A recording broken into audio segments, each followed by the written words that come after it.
Yeah, It I doesn't would matter. never do anything that's that all would good, be man. intentionally hurtful to any of us. Absolutely.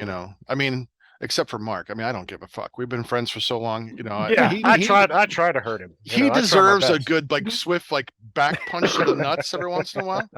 The worst thing to do to Dreadbull would be Project to onto hang him me. down and force him to listen to 24 hours of Kiss straight. Oh, that's happening. That's coming. Don't worry. We got some more.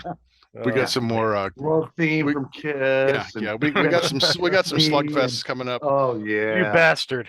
Yeah. You Hey, bastard. while we're here, before our guest comes on, should we do this cool unveiling from Mark Bryety?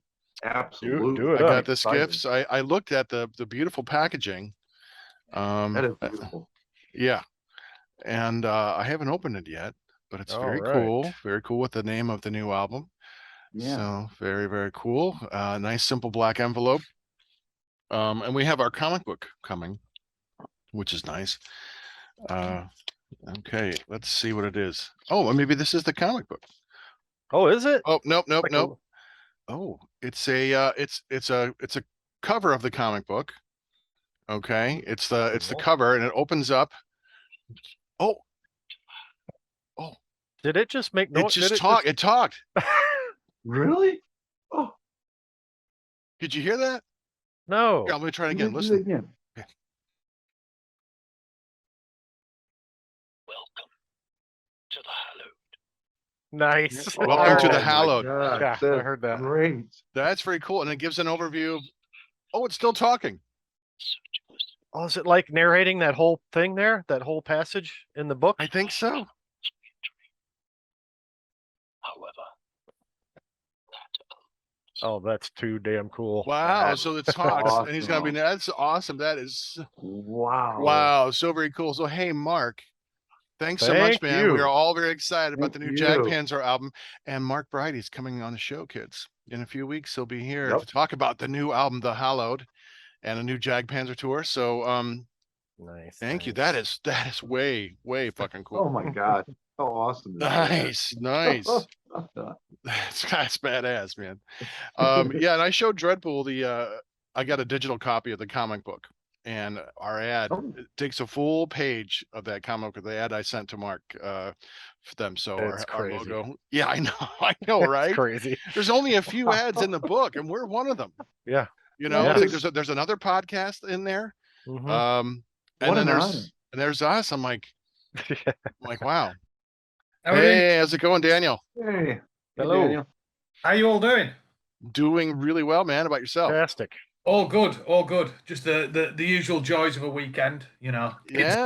everything like that, Nice. So what's new and exciting in your world?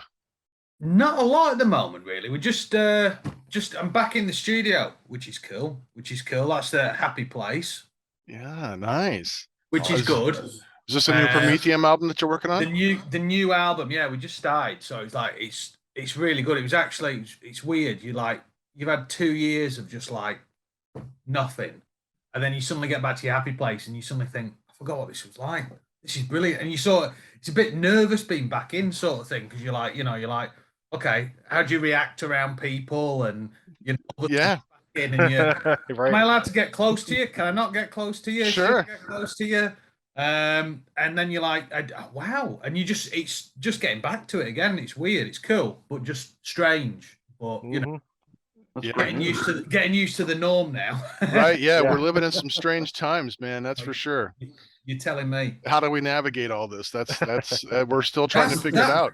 It's all new. That's the thing, isn't it? Some people. Well, I mean, there's elements you've got to be cautious, but there's still elements where you're like, do I do that? Do I not do that? Do I just take everything as normal? Are these people taking everything as normal? It's just, I don't know. It's weird. I think you've got to find your own sort of path really at the moment. And that's everybody's kind of trying to weave their own path, and so you don't know if somebody is on one extreme, the other. No, this is the thing. This is the thing, and I think what I think everyone's got their own views, and I think you got to respect everyone's views. That's my bit on it.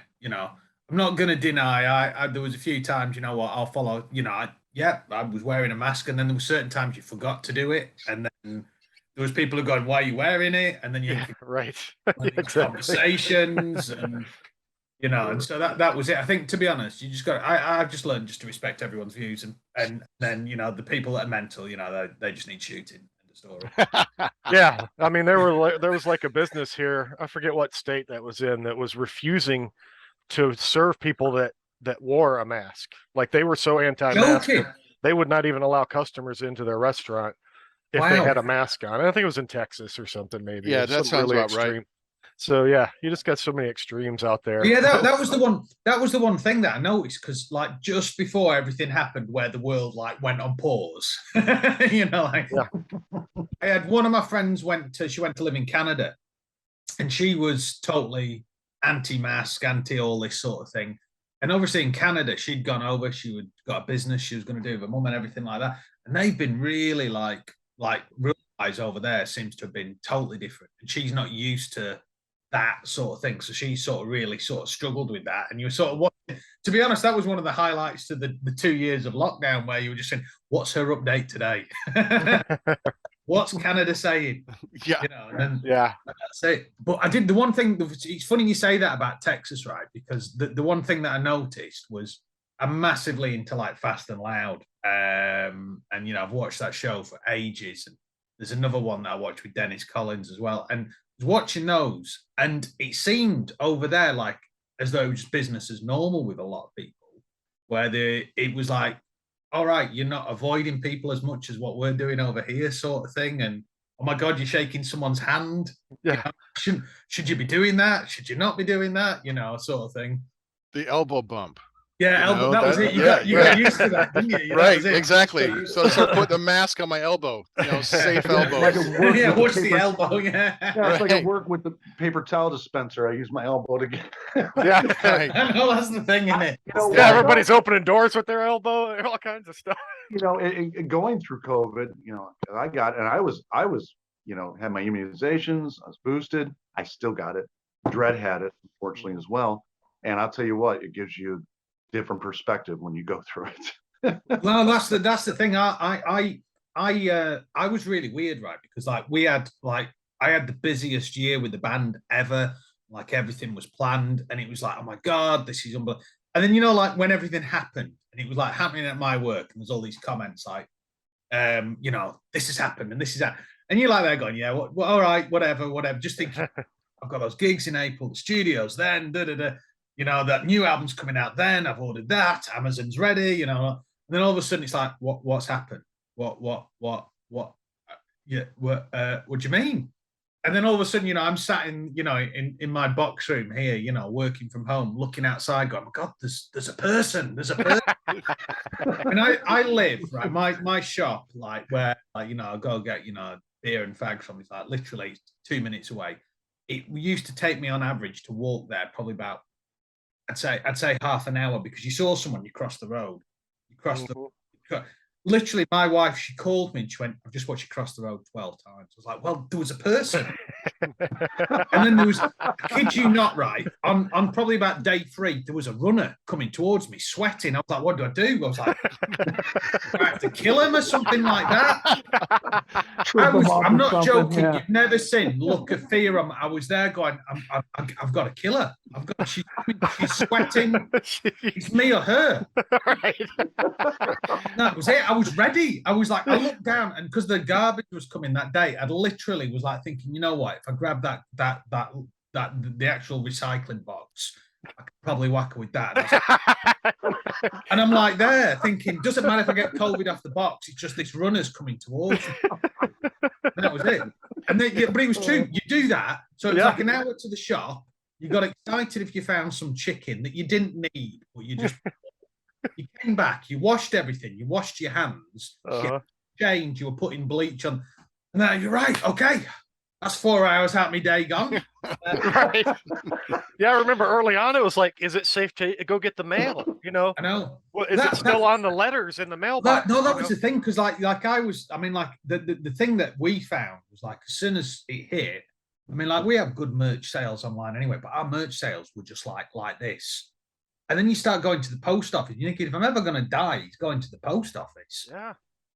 And then you're looking, hey, you're too close to me. Hey, you're too, oh God, this, that. And then when you got mail, I was kicking Christ, I was kicking Amazon parcels up and down the hallway, and just like, what do you do? Spray them. Don't touch them for 2 weeks. Leave it for 2 weeks. Right. Has it online. I've read it. It's on Google, so it's got to be true. Yeah, we bought like as many like wipes as we could get, alcohol wipes and bleach, those kinds of things, and we still wipe down our food we get from the grocery store. Yeah. I mean, Oh, they say you can't transfer to this. I'm like, we have a quarantine section, like boxes and stuff that we don't need to touch. We'll just set for 4 days. Yeah. And stuff that goes in the fridge, we just wipe it down. I mean, we still do this like 2 years later. We're wiping everything down. I know it's weird. It's weird because I had quite a few friends that ended up getting COVID, and our bass player got it, and he got it twice, and he's got the weirdest epilepsy in the world. He's got it. He's not got normal epilepsy. He's got epilepsy at night. So if he's sleeping, he can have an attack then, which, to be honest, we sort of like, we're desperate for him to have an attack while we're with us so we can just see if he wets himself. We're a lovely band. We really are. You're a perfect fit for us. Yeah. Getting tired. It's going to happen tonight. It's buddy, gonna when happen. you had an attack, right? Yeah.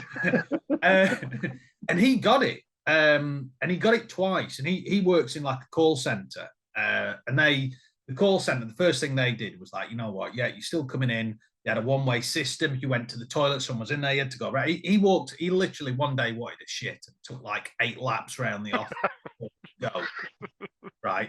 And then his desk's wiped down and everything like that. And he's like, right, okay, did it. And he ended up catching it, which was pretty obvious he was going to get it. And he was so bad. And literally, he got it again probably about 6 months or so ago. And and the best way to describe it, he has fucked him totally. Apologies for him, but he is literally. No, you can swear. It's all right. Oh, cool. I was getting worried, man. No. We like this. Where we use all the words. So all right, cool, right. cool. So he literally is. I mean, he's just now. I've never seen anyone as knackered as him constantly. As soon as we've got, he gets happy when we've got a gig because he can sleep in the van.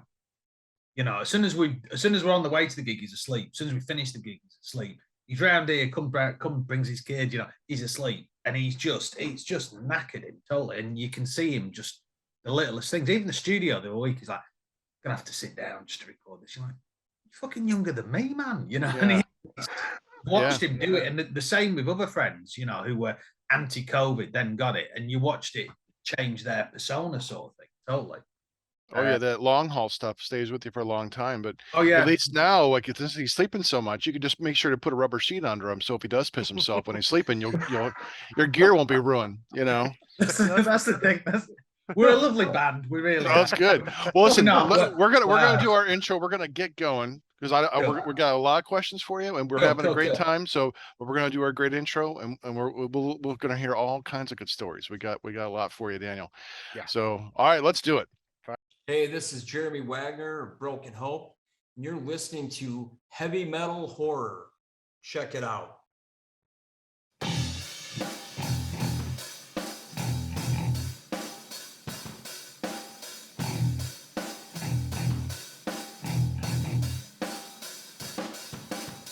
I am Montag, master of illusion.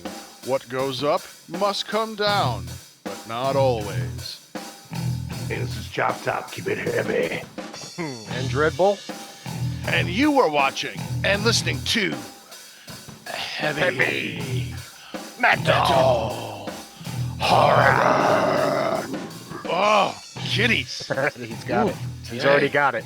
We've got a good show. We've got Daniel Lovett-horn from Promethium, all the way from Manchester. Is that right? Manchester? Lancaster. Sorry. Okay. Sorry. Oh, sorry, It's man. close. It's not too far away. All right, Lancaster. So is it? Is that? I was going to say England. That's a kind of a broad category, but That'd have been the best one. Yeah. Yeah. Well, I'm going to cut that. Daniel Lovett-horn from England, from the band Promethium. Daniel, welcome to Heavy Metal Horror, man. Great to see you, dude. Great to see you. Hope everyone's well. Oh yeah. We're excited to have you on board. We're fans of the band, and we got a lot of questions for you. We're gonna have a good time. So we'll just get right into it, man. We'd like to start with broad questions. First background questions. When did you first get into music? Okay, so I was always into music. I was always like, you know what, something just grabbed me. I would always listen to stuff and you'd sing along. with my dad's tapes. And the album that got me, right, and I ended up buying it recently again because I just love the album, was Billy Joel and Innocent Man, right? Okay, it's not your heavy metal album, but that was like, out of all the stuff he had, because he was a big John Denver country fan and all that, found this Billy Joel that was like his hidden album from my mum sort of thing. And that was like, oh my God, this is cool. This is like, and that album, I was just like, wow. That it just grabbed me from there. And then all of a sudden I went from probably Billy Joel to Iron Maiden. Which is like, it's a bit that's a subtle leap. A bit of a transition. Yeah. You know, and that was it. It was like, you know, I was just hooked. That was it. I'd go, you get your pocket money, you'd save it up. And, you know, you go to, what was it at the time? It was Our Price at the time. Our Price and Andy's Records had just opened. And there was all these, you know, like all these independent shops, and that was it. It was like tapes galore. Watch, like, oh my God, look at that cover. I need to get that. You know, and then I think one of the coolest first albums that I got was, I remember I'd got for Christmas, I'd seen the video on TV. I used to record, it was in the UK, it was called Noisy Mothers and Raw Power. It was like the Friday night sort of program where they showed clips and you could see videos that you never got the full video, but you kept sort of like going back and forth and just watching it. And the first thing that I saw on that was Poison by Alice Cooper. I was like, I've got to get that. So for Christmas that year, I got the Poison album. I think I got MC Hammer as well off my mum. You know, I liked his pants. That's why I bought it. Yeah, please, Hammer, don't hurt him. Thanks, Mum. Did you get the pants too? I didn't get the pants, no. Told me the dance routine, but that was it. I'm going to make a suggestion. You got a new, you know, we're going to talk about the new record, but I think for the new stage look, you got to get those. I've got to get the pants. I've got to bring back the pants. Yeah, the Hammer pants. You got a hammer. And then I think Promethium just needs to do a cover of Uptown Girl. That's what I'm looking for. So. Yeah. That's the thing. Do you know what? Right, we were talking ages ago, and we're never a covers band at all. In fact, I've only ever in Promethium we've done. I think we did two. There was 2 Pantera nights we did, which was like a tribute night where each band had to do a Pantera song, which was like, I hate learning.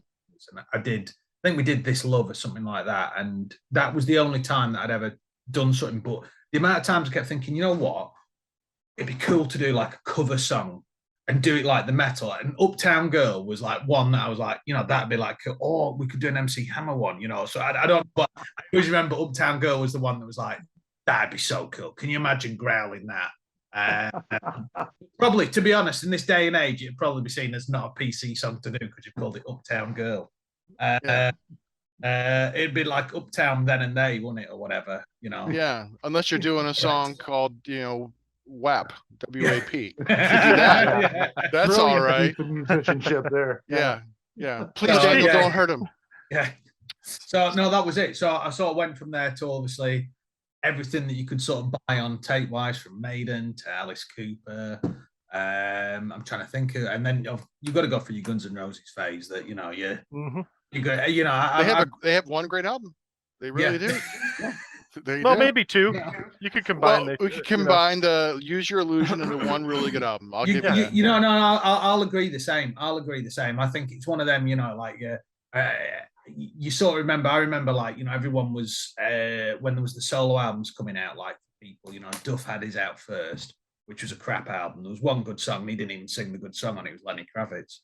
And then the album that I thought was the best one was when I remember Gilby Clarke's solo album came out, that Pawn Shop Guitars, and that was an awesome album. And he was like, why can't Guns N' Roses write stuff like this? And that was it. But I'll agree, Appetite for Destruction, I went through probably 8, 9 tapes of that. And now I can't listen to it anymore. I've overplayed it now. Yeah. Same. When I graduated from high school, every graduation party, that's almost all that played. In 1988, that's all that was playing. Yeah. Every single party. You hit a threshold where you've just heard it too much, and like you kind of been burnt. Like, okay, I can be okay and never hear that album again. I think the other thing as well, that I did, that I got, it was the only time that, what was funny was, I think it was the only time, my parents are cool and they've never been religious or anything, but I remember when I got the first, because you used to go to the library and you get the tapes from the library and you record them and all, and I got Black Sabbath, and I remember that, and that was the only time they were like a bit like, what's this about? They were a tiny bit funny about Ozzy because of stuff that had been in the paper, and nothing going to bite the head off a bat or anything. I was stupid enough to do some shit like that, but Right, they were like, and that was the only time. And then, to be honest, it was something like, you know what, this is all right. And so they let me do that. But again, that's stuff now that I've overplayed that I can't listen to any Black Sabbath now. Oh, that's too bad. I just paranoid now. If I hear that again, I'll see another. Okay, I'll remember that later on. We got a game. We got a game called the Hot Seat. I'll remember to remove Black Sabbath from the list. So, what attracts you to metal? Oh, go ahead, Chop. Well, I was going to ask Daniel along the lines of, he's such a fan of music and all along and everything. Would you consider your highest influences? I've got a lot. There's quite a few that I've got. So I've got, well, obviously a big influence is Curran Murphy, who was on the above a few weeks ago. I'm a massive fan of Kurt Shatter Messiah. Love them. Massive. Yes. Great band. It was an honor to become a friend with him. I remember I saw him with Annihilator years ago. It's one of the first gigs I ever saw. And I was like, he was brilliant. He was excellent. And then I remember when MySpace came out, and all of a sudden I found Shatter Messiah, and it was like, oh my God. And you could not get those albums in the UK. It took me forever to get them. And I paid for the first 2 albums, I paid a fortune. And it was like, oh my God. And then as soon as Facebook came on, one of the first people I found and friended was Curran. And then we became really good friends. And he mixed like one of our albums as well, which was like that. That was like, yeah, he lives in our state. We all live in Ohio. Yeah, that was like one of the biggest honors in the world to have like an influence doing that for you. And he's got a daft sense of humor, but God, has he got a great ear, and he's an amazing guitar player. So he's a massive influence. Big Annihilator fan. I'm a big Jeff Waters fan. I've got one of his guitars, personal guitars that I managed to get off a dealer. He's a massive fan. I'll go a bit controversial here. I am a big Daft Punch fan. Sorry about that for people that aren't. But I am. I am. That's it. I'm happy to admit that I am. I'm sort of like I'm big into obviously Sabotage. They've been a massive influence of mine. I love them. Absolutely. Great. Massive fan, and all the solo albums like associated with them.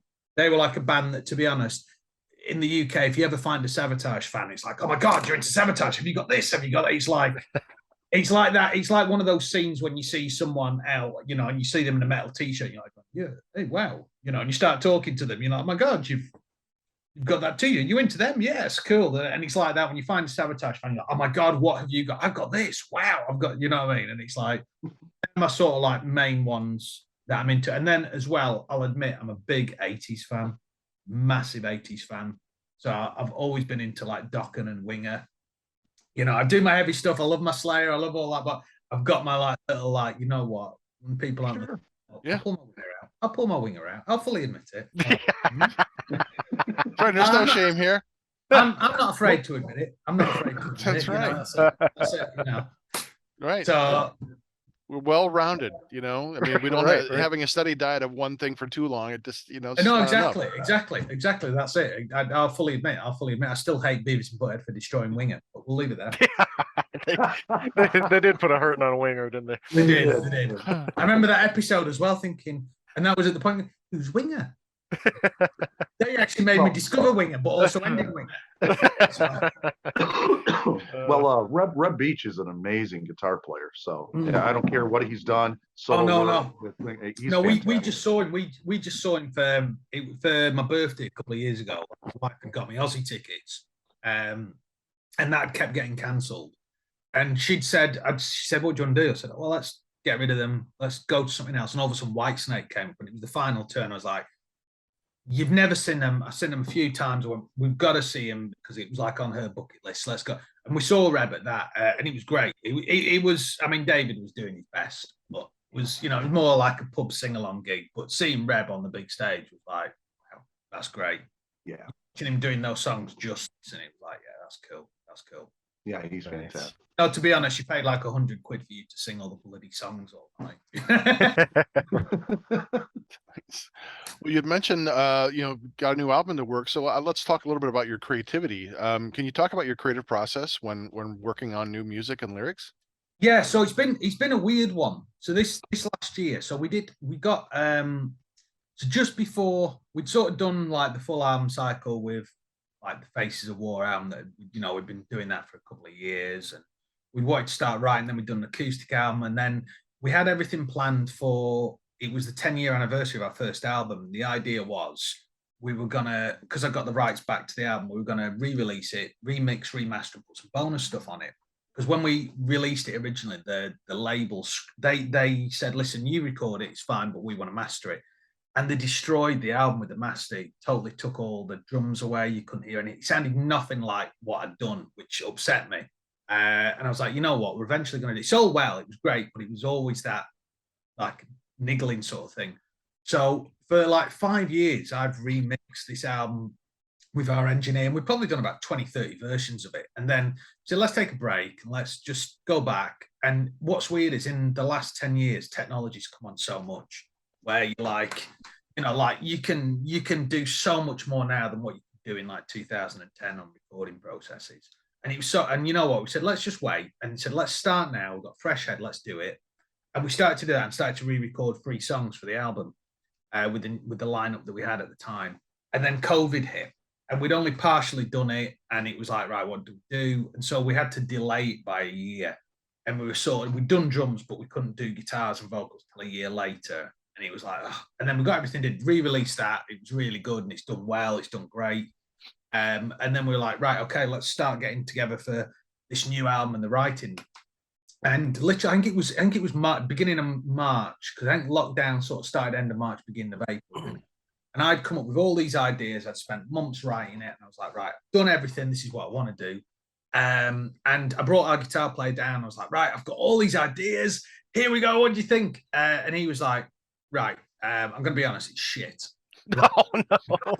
Okay. And Rossi, you know, he's like, you know, he's my best mate. And I was like, when you say shit, what do you mean? He goes, well, I thought you were going to go in this direction, and you've gone over there like completely. And I was like, all right, okay. Didn't sort of think that. Okay.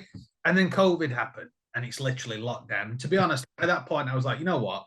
I'm gonna enjoy it first, not having to log the van and do everything like that, and you know, like be knackered. And I thought, you know what, can I have a bit of time off? And you know, your first few weeks, you think, right, we're back at it next month, it's okay now. And then all of a sudden it doesn't.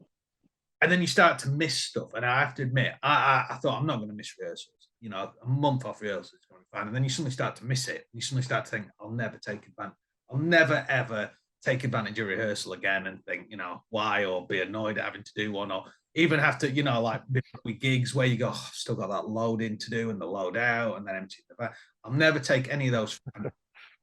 And then we literally, the laws that came over here were you could have one person coming over from your household, but they had to be outside, or they couldn't. It was all weird. It was all, no one understood what these fucking rules. You literally, you just didn't. So our bass player, who's like, you know, one of my best mates, Ben, he came over and said, right, let's start looking at the ideas. I said, everything I've been told is shit. So, but and he said, well, no, let's have a look. And he said, no, I think these are good, but you know, did it. So we started formulating stuff. But to be honest, it was the first time in years that I felt, wow, I've really appreciated writing songs again. And it was like, I'm so like motivated now and feeling happy, because we went through this idea of Ben's very much like technical, where he'll write 12 notes. And I'd sort of say, listen, those 12 are really good, but we could do 6. And those 6 are better than those 12.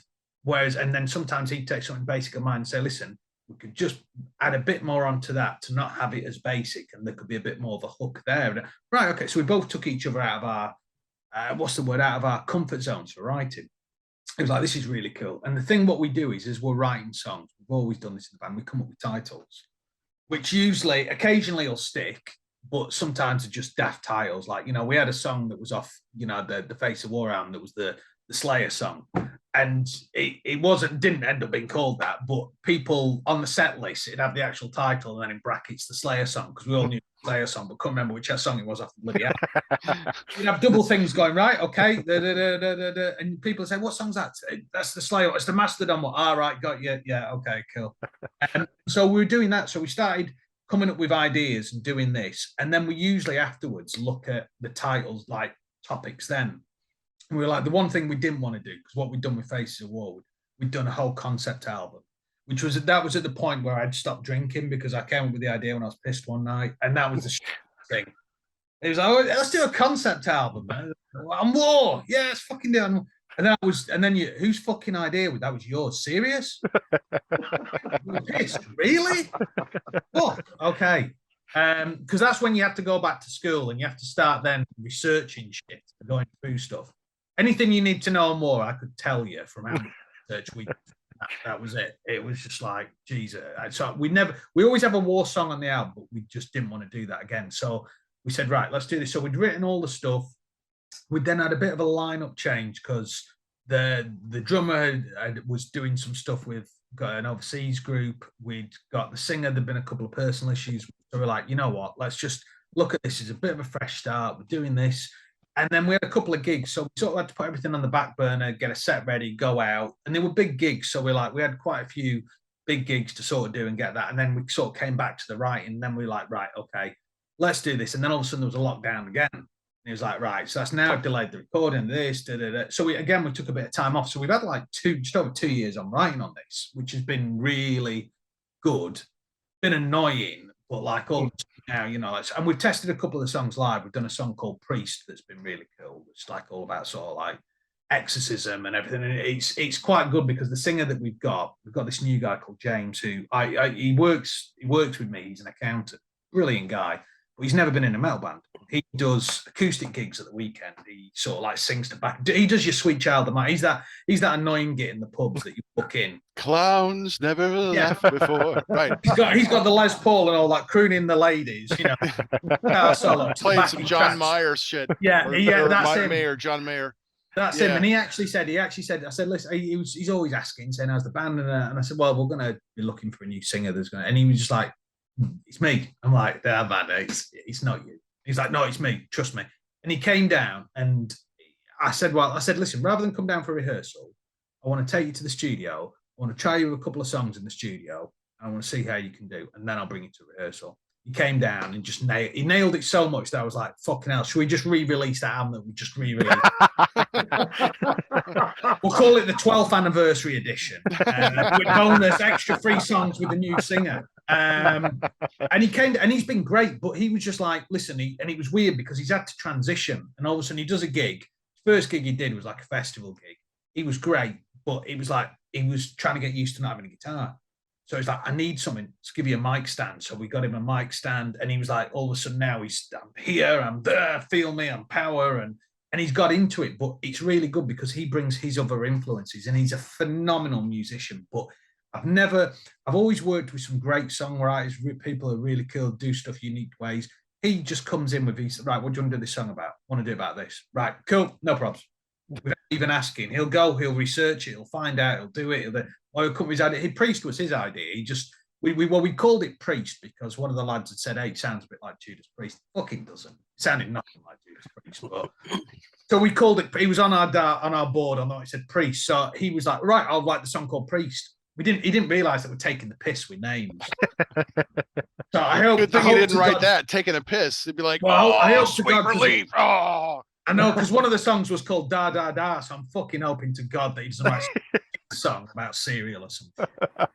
Nice. Yeah, so he's done all that, and he's like, and he's bumped, there you go, these are my ideas and everything like that. And it's been really, really cool. It's been quite good because I've had a couple of ideas where I've sort of been like, right, you know what?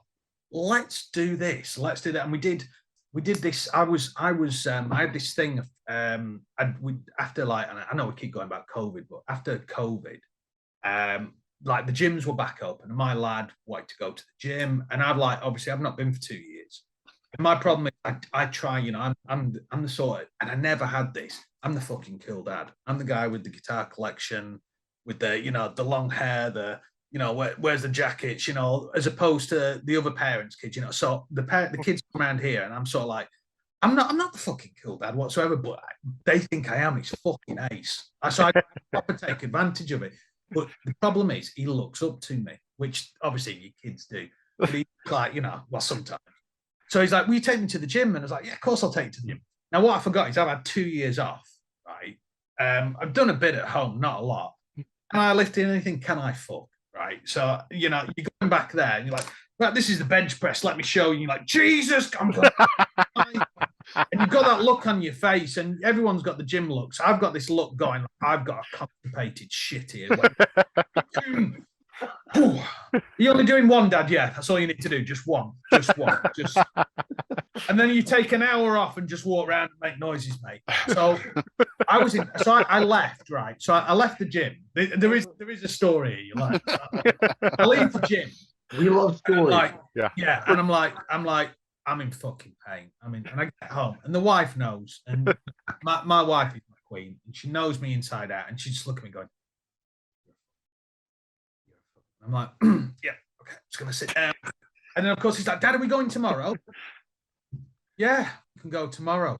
Now Sunday killed me to the point of like, I'm dying. I mean, my body's just like now going, you're a dick. You can't lift shit. You've had 2 years off, dickhead. You should have gone 10 kg down on fucking everything. Okay. Your son is not impressed. All right. But of course I didn't. So we get in the car, we're driving back, and I'm in so much pain. And the gym's only 5 minutes away. And I put my arm up, like, just like that. I can't get it off. Oh, no. I'm in so much pain. I'm just like, I can't. I'm driving with one wheel, just hoping I can get home in third gear. No one. And I get home, and he gets out. Yeah, I'll be in a second. I was in that much pain, I couldn't move my arm. I had to undo the window and then push the window up. Right. So I then get inside, and I'm like, and she's looking at me. I'm like, fucking dying. I can't lift my hand. And I had a car crash a few years ago that, like, I had some, like, a bit of physio, any little thing, and I can set me. I'm like, I'm in more pain than when I had a fucking car crash and my car flipped 100 times. I'm like, right, go to bed. Hot water bottle. I'm like, but it's a Saturday. It's a Sunday. I'm a cool dad. Just go to bed. Put the TV on that there's only old man programs on because there isn't Virgin or Sky up there. I'm like, okay. So I come up. I'm like there. The dog and the cat are with me, going, "Wow, this is pretty good, Dad. Are we having yeah, we're going to have a relaxing time. Don't fucking move. I've got a hot water." And then she comes in with a couple of like painkillers. Now, the problem is, right, I cannot take high-end painkillers. The high-end painkillers to me are like fucking mixing like 10 ecstasy tablets, with 12 bottles of vodka. I fucked. So she gives me these 2 pills. I'm like, yeah, okay, cool. And then 10 minutes later, I look like some kind of drug addict where I'm just like she come. And the thing is, I don't have to say anything to my wife. I can just look at her. Right. And like, I'm watching. I've got, I can't even turn the remote. I'm watching Murder, She Wrote. And I'm watching it. And it's the one episode where Angela Lansbury's not on it. Right? And now you got to imagine, you're now off your tits. Murder, She Wrote. And Angela Lansbury's not on it. What else you got to masturbate to? Yeah, exactly. Exactly. That's right. The whole reason. You got a bad arm. Like, come on, give me something. I know. And I can't even hit the remote to make sure it's Murder, She Wrote. So I'm just like, that. She comes in and she's like, "You okay?" And I'm like, yeah. And she just looked, and she comes down. It's okay. This is the episode that she's not in. Thank you. Right. So I then after my you better get her a big fucking award, like a trophy, like fucking wife of the year, man. I was like, after that, I was like, right, we've got to write a song about Murder, She Wrote. So we've written a song called Murder, She Wrote. That's basically because as soon as you Google Murder, She Wrote, it comes up with the T-shirts about I killed them all, and I was like, we're writing a song. Angela Lansbury, actually, she fucking killed them all. So we've written the song called Murder, She Wrote, which is probably going to be the first song that we're going to release because we've had ideas for the video and everything. And it's quite catchy. It's the melodic sort of one that we've got on the album, but it was just like, we've got to do this. So how did you come up with that idea, Dan? It doesn't matter.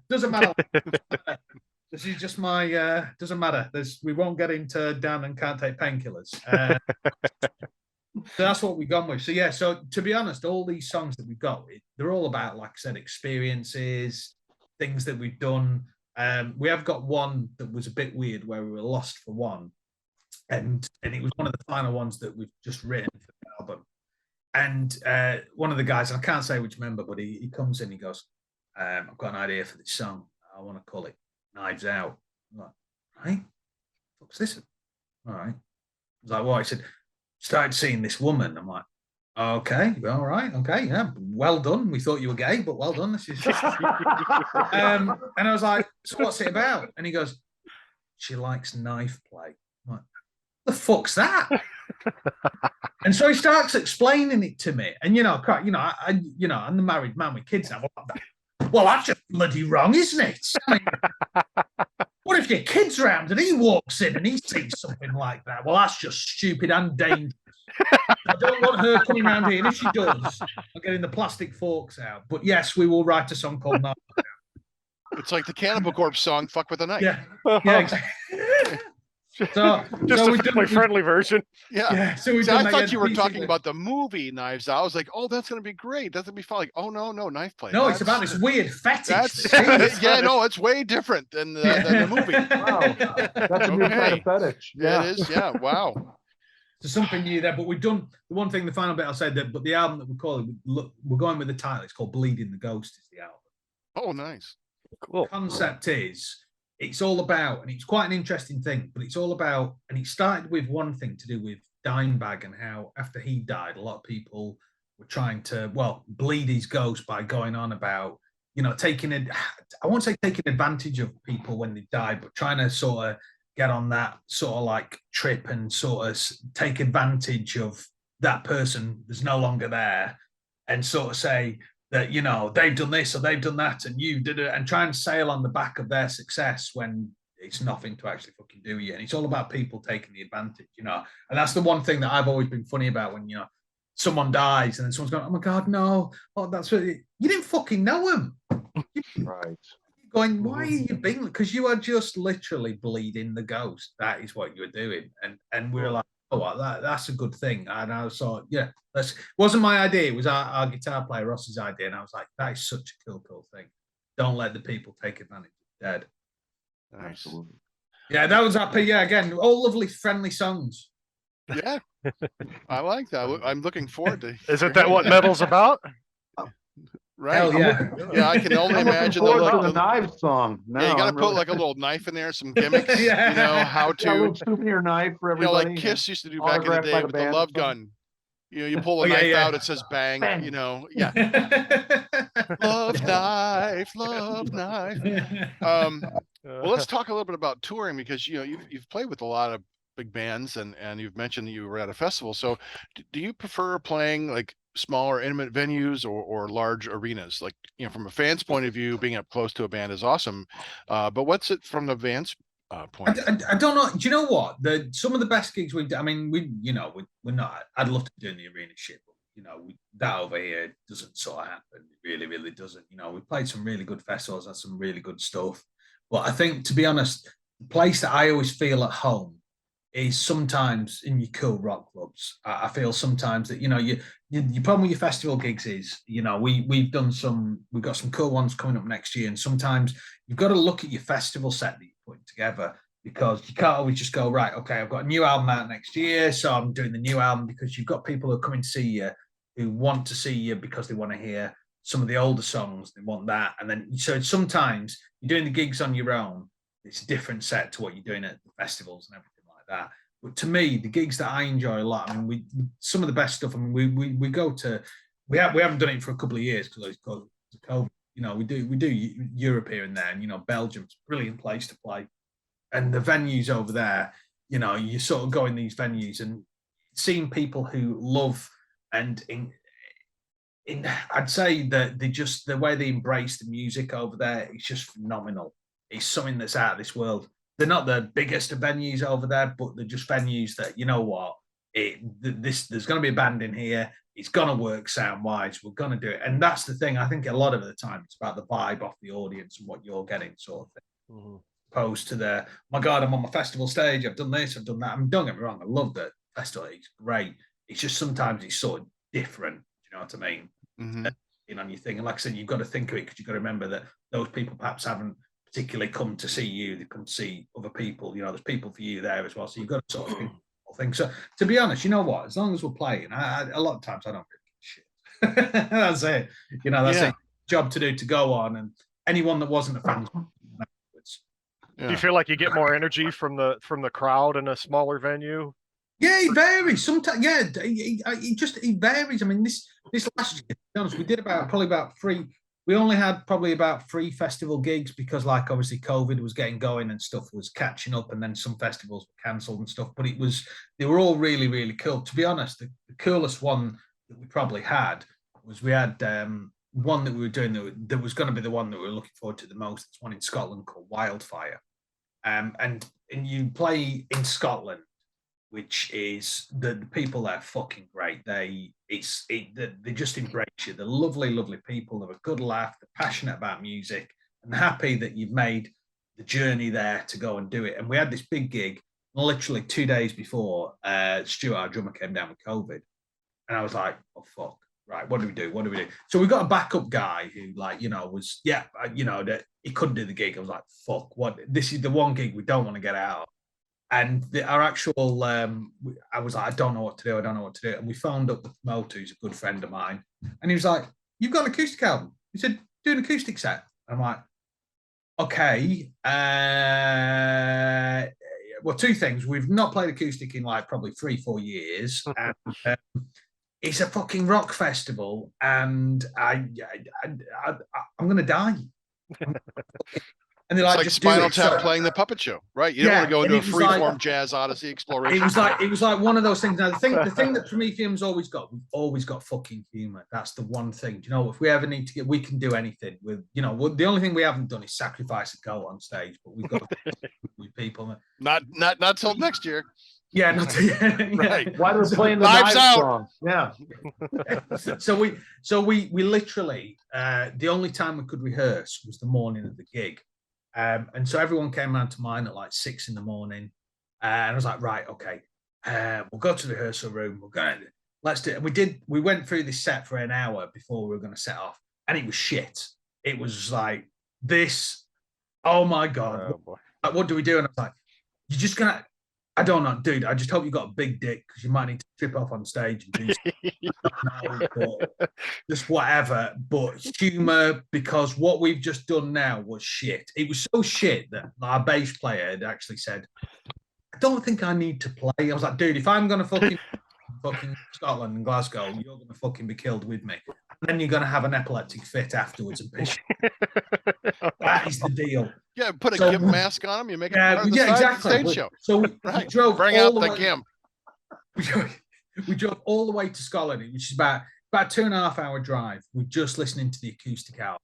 It was to the point of you knew what was coming. You listened to every song, no talking, just did you get that? Did you get that? Did you? And it was at that point where you would say, I want to burn this album afterwards because now I've listened to it enough. I'm on stage, and I'm not joking. You get a bit nervous. I'm there thinking, I am going to die now. I'm just there because even people are like going, you know, we turned and everyone's like, we can't wait to see you. I was like, yeah, we're doing an acoustic. What? Oh. But yet all of a sudden then the women came and go, oh my God, I love your acoustic album. This is going to be, I can't wait. Don't listen. Like, all right. Fucking hell. And so we got on. Even the sound guy was like, right, okay, do you want to get your stuff on? I went, yeah, we're just doing acoustic, mate. And he was what? Fucking, it's like, yeah. He was like, oh.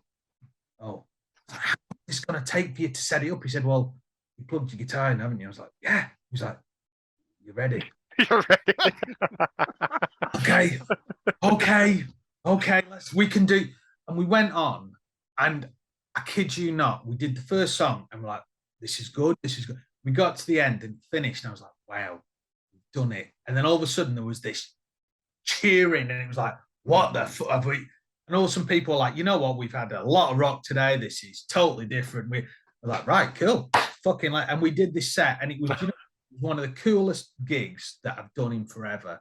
Where, you know, people were like, listen, we'll be the drum, we'll get the clapping going, we'll do, and it was fucking great. It was really, and what was really cool was like, promise you here next year doing electric. I'm like, yeah, we'll be here. But it was just so nice that we always go down well on the acoustic gigs, but when it suddenly sprung onto you, And even the band that was on afterwards, who's good friends of ours, they were like going, fucking hell, wow. And I was like, yeah, I know. And it was really good because you're just like, I'm not going to say no, I'm going to do it. And if I die, I'm going to die. With an acoustic guitar, it's not the greatest way to go out, is it, or anything like that? How did he die? Did an acoustic set, right? Okay, cool.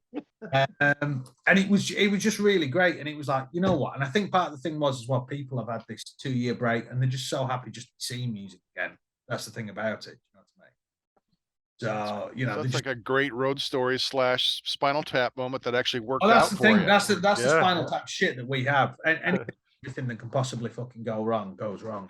Well, we love asking stories, questions about road stories. I mean, that was There's great because something I we was going can to say. ask you. Yeah, I mean, Yeah. we always ask like an outrageous road story, but you kind of covered that along with what's your best Spinal Tap moment on tour. I mean, Yeah, you anything brought it all together there. Anything we can possibly do or say, we'll always say it. We'll always, and that's part of the thing. That's what it's all about. It's all about, you want to go on, you want to do a good performance, you want to influence people, you want to get people to be a fan, buy your merch, and then you want to do something retardish as well. That's the right spectrum. That's it. You know what I mean? You someone's diabetic, you want to, give them some chocolate and some sugar. right. Let's have a pie. Let's get yeah. Don't take your metformin. Let's see that pancreas explode, you motherfucker. Right. All right. No, I get it, man. As a diabetic, I hear you, man. That's good. Sorry, no, it's cool, man. It's all right. No, I love it. It's good.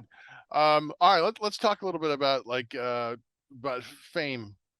So what's the one thing you love about being in a band?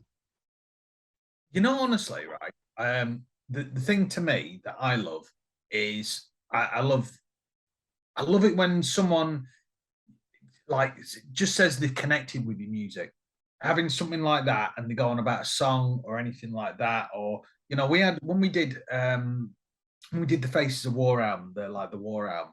I had a couple of military friends like that I know who listened to it, who came back afterwards and was like, I get that, and I connected with it, and I had one of the coolest things, and it was a mate of mine again. He was one of the guys, and he actually said that I trained to that CD, and he said, my regiment, we train, and I was like, wow.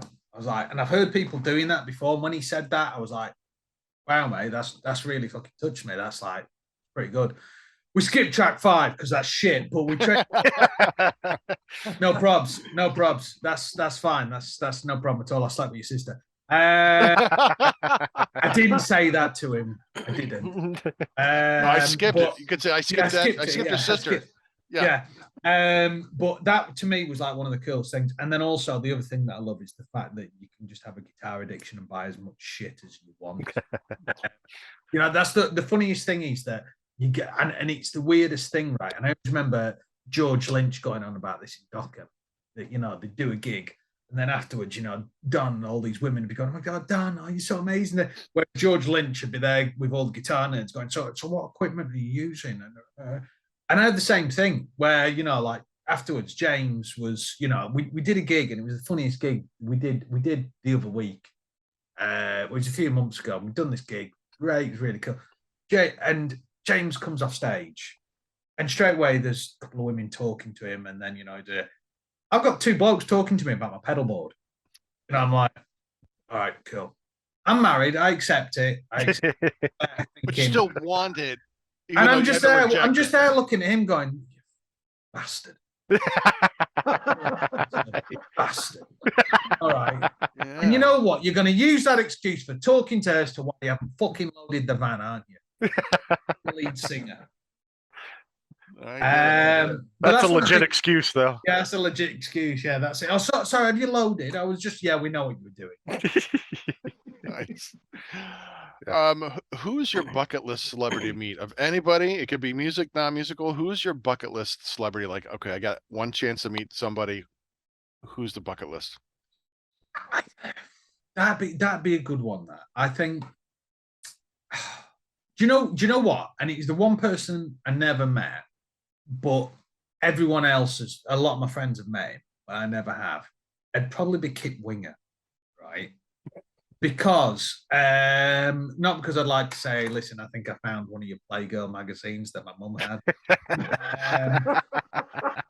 or anything, Wow. which she did. Yeah, Okay. That's childhood trauma. We're gonna get a therapist for you here, Yeah. Daniel. Well, no, I'll tell you the best bit. This is another thing. I'd just like to meet him because you know what? A lot of his songs got me through a lot of my early sort of teens and things like that. I connected with, and there was a big part. And I'd love to just meet him and talk to him. Where I know a lot of friends who know him, and you know they've given me views that that probably wouldn't happen, sort of thing. But to me, I'd love to do that and express that. But the funniest thing that I ever had was when I was younger, just as in the early sort of 2000s when the 80s scene, Frontier Records was around, but like it wasn't cool. Where the only way you found out about a CD was you bought it. You saw it in classic rock that this 80s band had a CD out, and everything. And Kit Winger was coming to about an hour away. He was supporting Magnum, and I was like, "Oh my god, we've got to go!" So I went with my dad, and he came on, and it was probably the greatest gig I've ever been to. It was in this club, this dirty, dingy, fucking just piece of shit place. And Kit Winger was there with an acoustic guitar.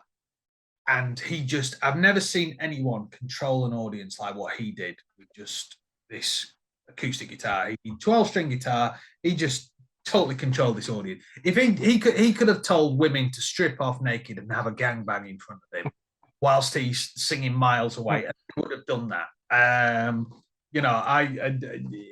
To be honest, I'd have probably been there with the women, but I'd be like, With Well, great I power saw comes Michael great Jackson on Stage responsibility. a kid, Yeah. huh? Yeah. So I did that, and I've gone with my dad, right? So my dad is, my dad is cool as out, but he's the guy that I'm there, I'm the young early 20-year-old with the leather jacket with the studs on, with the slight beard and the cool long hair, and there's my dad with the his cords on and he's just sort of put over the side and his check shirt, at the back. And I'm like, oh my god, and and my god, that was amazing. And Dad, I've taken some pictures on my disposable camera. And listen, I think he's over there. I'm gonna try and meet him. I'll see you in a minute. Is that all right? He's like, yeah. And I come back 10 minutes later, and he was like, oh, you just missed me. What? I'm like, oh, gutted. And we get home in the car. My dad's silent. He said it's a good gig, but he's silent for the entire way. And I'm like, right, okay, all right, fair enough, all right. I'm thinking, well, he enjoyed it, and was like, but so at that time I was working a place called Boots, like the pharmacy, and I was working in the labs developing, pictures and everything. So I've got this disposable camera, and I was like, I've got to work early, and I was doing this.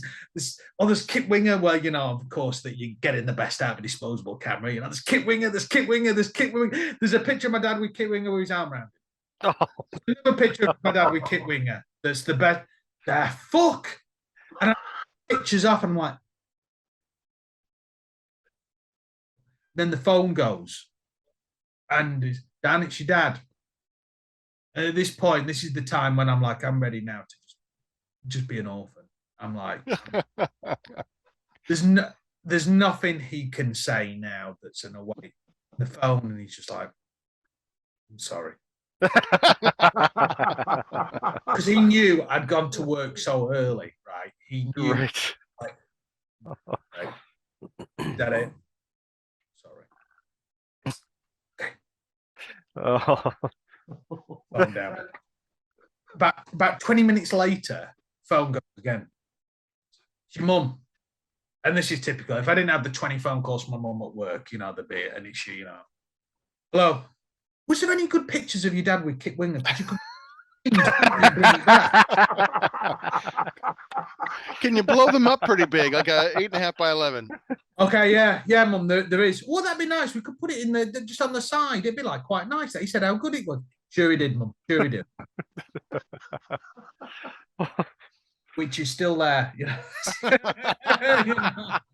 Oh man. So what was more traumatic, a picture of your dad with Kip Winger or your mom's Kip Winger Playgirl? I don't know. We did. Yeah, that's a tough call. Yeah, we need to get out of that, don't we? memories. Yeah. Was that the moment you went from Billy Joel to Iron Maiden? Yeah, that was. Oh Yeah. man, that's Good times. Well, I've got, you see, one of my friends he's He plays in Taketo, and he's just recently left them. And he's one of the most gifted guitarists you could ever meet. And it's weird because the guy called Chris Green, he was in the UK and he was doing bands. He lives in America now, but he was doing bands in the UK like when the 80s stuff wasn't quite cool. If he was now releasing his 80s bands in the UK, it'd be massive because there's that resurgence again. But he's now playing with all these people that he used to just have, dream about, that he had pictures on the wall sort of thing. And it's the weirdest thing because you'll say, oh yeah, I was with them the other week. Oh yeah, I was doing that. And you're just like, that's cool as fuck, man. That's like, you don't get any more living the dream than sort of like, and he tells you some stories. You go, all right, so he's a dickhead, right? Okay, that's just cool as, but beyond belief to know that those people sort of there, sort of like, and he's sort of getting to have a beer with them or spend time with them or go, he's a wanker, sort of thing. So Right. it's quite cool to have a nice circle. Yeah. Oh, nice. All right, Daniel, we want to ask you some hypothetical situations. Sure. All right. Okay. I want you to create a supergroup. Which 3 or 4 musicians, past or present, would you want to play with? Okay. It could be anybody, not anyone you played with, but like supergroup, past or present. Right. I think. Well, you'd have to start with your drums, wouldn't you?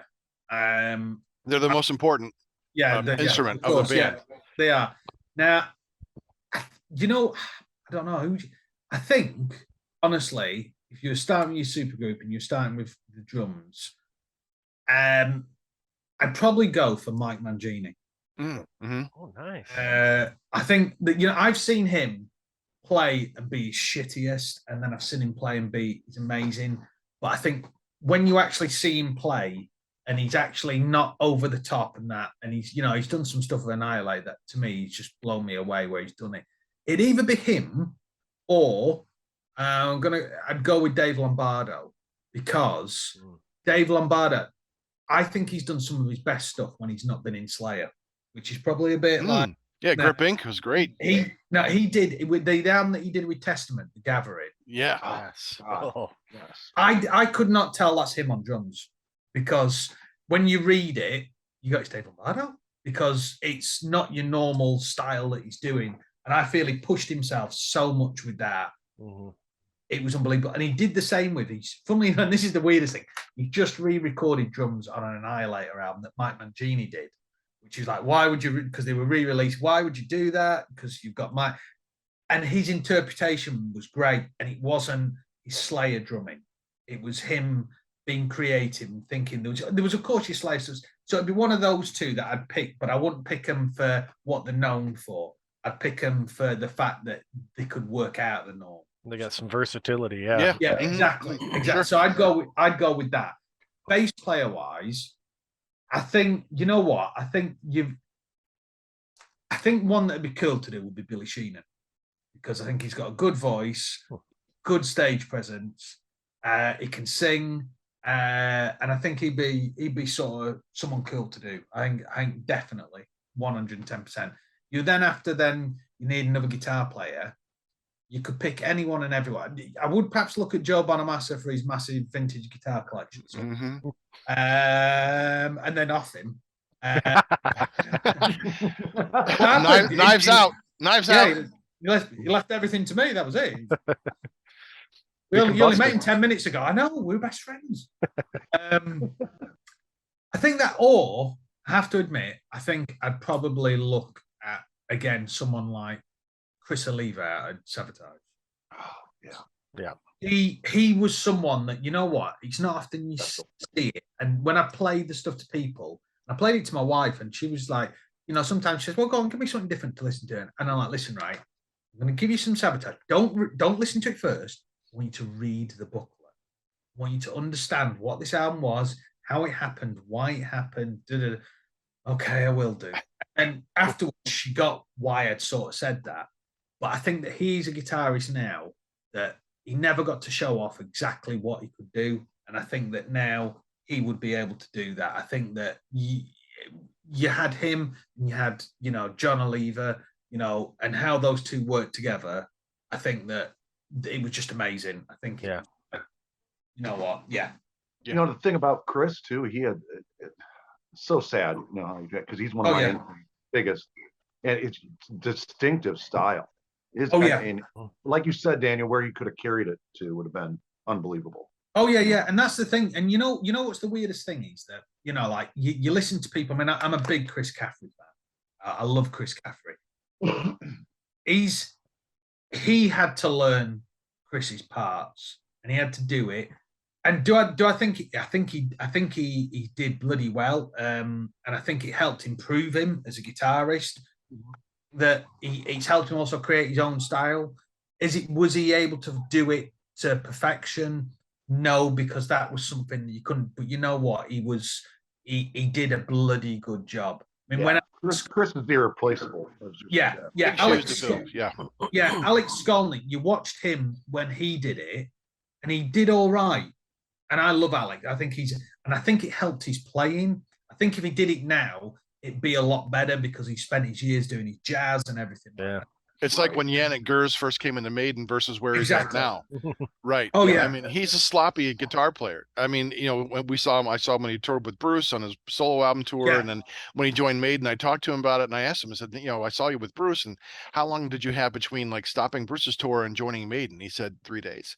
And he had to learn all the parts in 3 days. I'm like, well, now I know why the solos aren't there. But he's become a much better guitar player because of Adrian Smith and Dave Murray's influence. And now the three of them together are amazing. Yeah. Oh no, totally. And that's the one thing. I think the thing about, like I said, Chris, it's not often you hear in his solos, you just hear the emotion. The one band where there is no doubt, if you're going to see them live, if you were not playing that same solo or nailing it note for note, you knew that people were going to hate you. That was a role that you had to be on form. And you know what? Chris Caffrey did an amazing job. And on that. And do you know what? That took some balls to do that, totally, because you knew there were people there throwing shit at you, hating you. Now I'm going to go pretty controversial with the singer, right? So there's a few that I'd say, right, and I would say Ivan at a Death Punch because I love him and I think he's a great singer, which I know will cause some controversy, but I'm not going to go with him. I would go with perhaps John Lever or Zach Stevens at Sabotage. However, person who I think would be so cool, and it's mainly to write with, would be Michael Sweet from Stryper. Oh, yeah. Okay. Yeah, I reached out to Michael and invited him on the show, but never got a. Yeah, and I'll tell you why. I think he's one of these guys. In the last 10 years, he's done so many albums. He's done some shit. He's done some stuff he should have been shot from, and if he is, God should punish him, especially that last solo album. God wasn't happy with that, Michael. Proof of God's non-existence. The Michael Sweet album. I tell you what, that guy's passion, and I watch him, and I've watched him all throughout. Does he say some stuff online that can rile people up? Yeah, totally does. Just from his point of view. You know what, that guy, from his songwriting, and you're like, he's got a new Stryper album coming out, and you're going, just released one. Hey, this guy's got a fire under his ass, and he's like, right, I've got to do this, I've got to do that. And in the last 6 years, he's done. We've had 2, Sweet and Lynch albums. The second one, you can ignore that shit. The first one, brilliant, which he's literally written the whole thing. You've had 3 Stryper albums that have been great and have been solid. You've had a couple of fantastic solo albums. The One-Sided War, an amazing album, brilliant. And then he's just done that album with the supergroup with Joe. Oh, iconic, yeah. Brilliant. That's really good. That's a really good album. And you can tell he's written most of that. He puts the stuff. I think he's brilliant, and I think he's great. And I think he'd be someone that I think it'd be more from a point of view of actually writing, where he'd go, why don't we do this, or why don't we do that? And you know what? I just think that'd be a really cool thing. And you probably get a free Bible out of it. You know what I mean? Yeah. I would like to see this group. Yeah, that was it.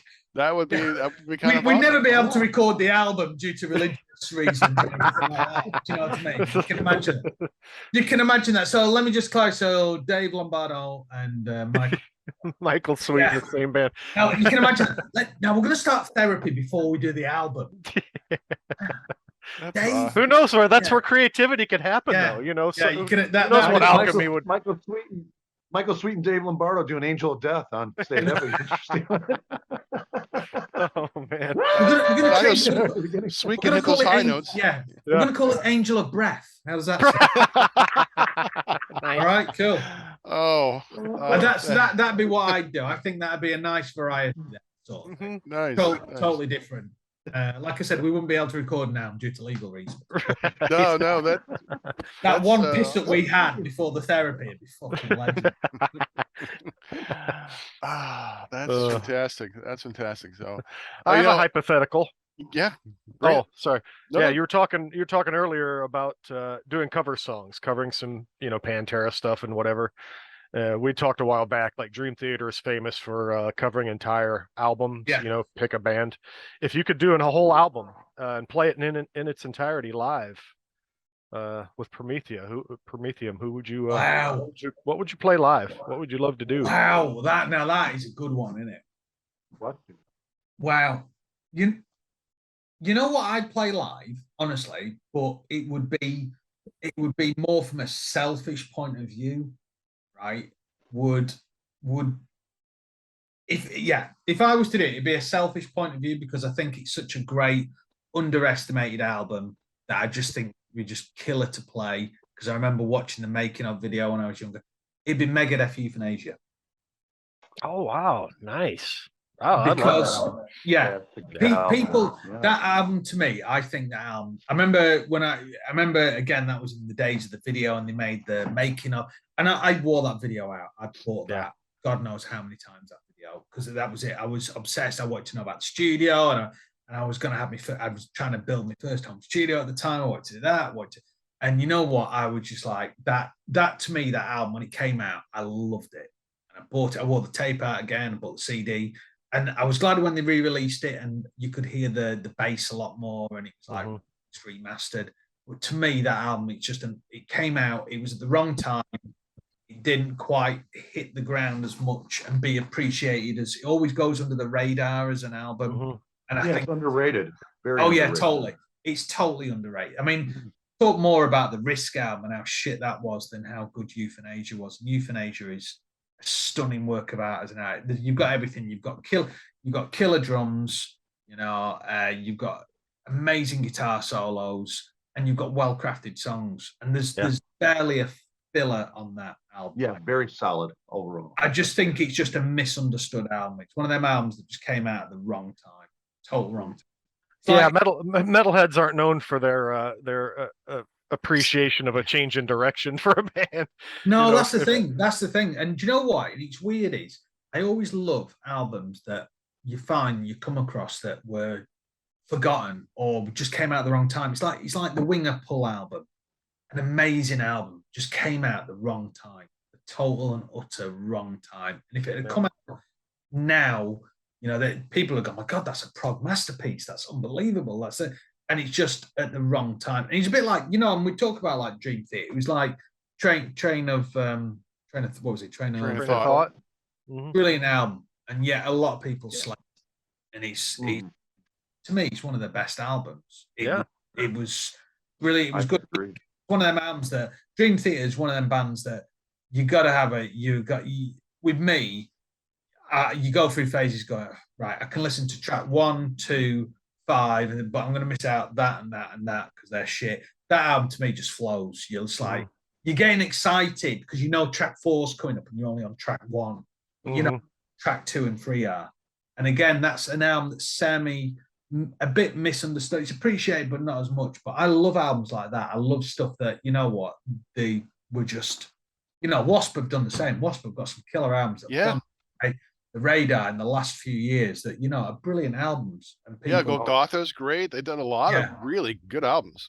But people don't they don't think of them. They don't think of that, and they have. And you read his lyrics, and what was that album that I was listening to? The one with Charisma on, and I forgot the Holy Bible. I think it is. And Unholy Terror. Holy Terror, yeah, brilliant album, excellent. And again, it's is it one of the most well? No, but he's songwriting. You listen to the lyrics on that. No, that guy should be a lyricist for other bands. His lyrics are just they just capture you. They're brilliant. They really, really are. And that's the thing. And I think that to me, I'd do that more from an album from a selfish point of view, because I just think it'd be cool album to just play back to front. You know, it'd take you a year to bloody learn that. You know what I mean? Yeah. That'd be me. That'd be the album that I'd do. Everyone I know, I'd pick your Slayer or your thing. Or I'd be like, listen, let's do this. And let's do this from a selfish point of view. That's it. Or introduce it to people and go, you know, Megadeth album that you've probably not really heard of. It's actually really good. Mm-hmm. You know. Cool choice. Yeah, that's awesome. So a bit different. I like that. You know, Daniel, we are heavy metal horror. So I want to talk to you a little bit about horror and ask you, are you a horror fan? Yes and no. So it's yes. Right? However, and this don't know why. I do enjoy it to a point, but when I was younger, I used to love it. I was the kid who managed to get a bootleg copy of the Texas Chainsaw Massacre, where like no one could get it. It was banned, and I was like, yes, a lot. It was banned a lot. I've got it. Do you want a copy? I've got it. I paid a fucking fortune. There was literally I bought from the local shop who had a copy that I then did. So mine were like 20 generation copies. That was it. As soon as I was the only person that had Laserdisc, and I was the only person probably in the UK that had like, you know, the Texas Chainsaw Massacre 2 and 3 and all. Hey, I'll do it. And that was it. That was great. Then all of a sudden, I don't know what happened. I then went through this sort of phase of like, as horror changed and went in a bit of a different. Then I was like, no, this isn't for me. This is different. You know, you knew that woman was going to die going to the bathroom. You knew that was going to happen. But all of a sudden now, and there's, you know, this weird ass shit happening where, you know, like the Grudge film. Now this is fucked up. This is fucked.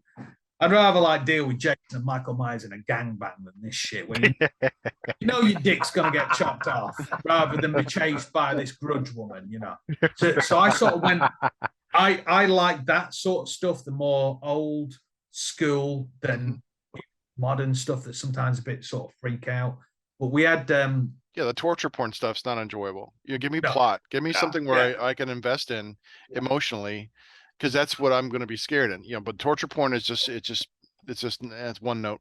No, that's the thing about it. You know, I was like, you know, I mean, I was looking. I actually pulled out the other day, and I remember taking a girl who I'd wanted to go with for ages, like have a date, and she was like, you know, I want to, let's go to the cinema. I was like thinking, fucking hell, here we go. Da-da-da.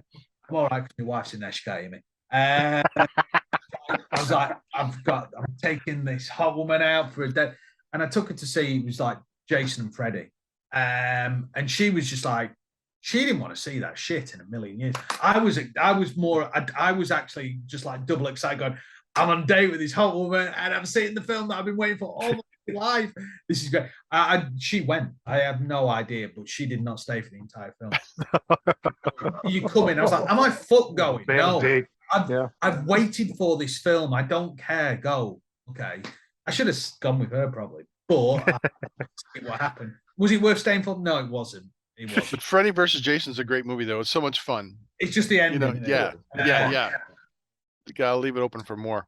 But yeah, I was obsessed. I was the one, like I said, the Friday the 13th. You know, like you struggled to get them over here because there was a lot of stuff that they were like. There was the band stuff that was like, you know, they were funny about you doing. Yeah, the video shop that we had, like, what the fuck do you want? So I've got the shit that you should not be seeing that your parents are. Well, here you go, take it. Oh my god, wow, you know, right? When your parents they're going out now, you know, and you'd have your mates around, you'd be watching the, you know, like Jason Takes Manhattan, and it was like, oh my god, this is brilliant.